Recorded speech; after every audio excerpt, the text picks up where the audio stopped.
anybody here. He just came down here and he was bored. So he walked to the store. He was on his way back home. He was never down here. He was sitting out on the porch. And man, he killed him. Are you serious?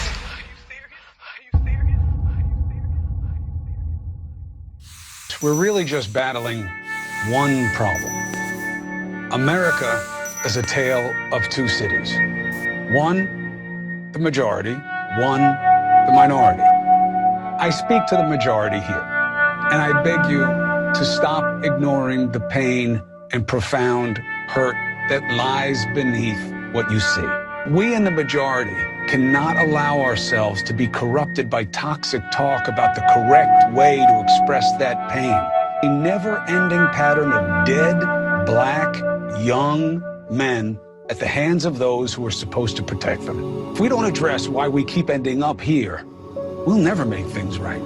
It isn't the media exposing the reality. The problem is the reality. Look at the toll of the pandemic. More people of color are getting sick and dying. Why? Less access to care. More minorities are losing their jobs at a faster rate. Yet they make up the higher percentage of those at work right now in jobs deemed essential. Imagine how that feels. Helping more and being helped less.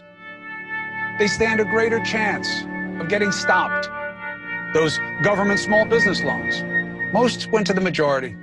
One has renewed fear that going for a jog could get you killed. There can be no kneeling protest on the sidelines. Sons of bitches.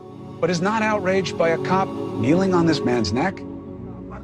Doesn't make it okay to riot, says the majority. But doesn't it depend why it's happening? A riot in Boston Harbor started the fight that amounted to America. Cities burned across the continent in 1968, again at Stonewall. In each of those cases, it was the minority manifesting a desperate plea to be heard and for change, just like now. And you can listen to those who put it on the minorities. Violent, outrageous, lazy, they hate the majority, they don't comply with the police, they are the tyrants. Look what they're doing in the streets. You're judging symptoms and you're missing the illness, and you know it. It was Nelson Mandela who said, when a man is denied the right to live the life he believes in, he has no choice but to become an outlaw. More poverty means more crime, means more interactions with police, means less avenues to dignity, to power, to change, for hope, for respect of the law, and for optimism that drives ambition to live the American dream.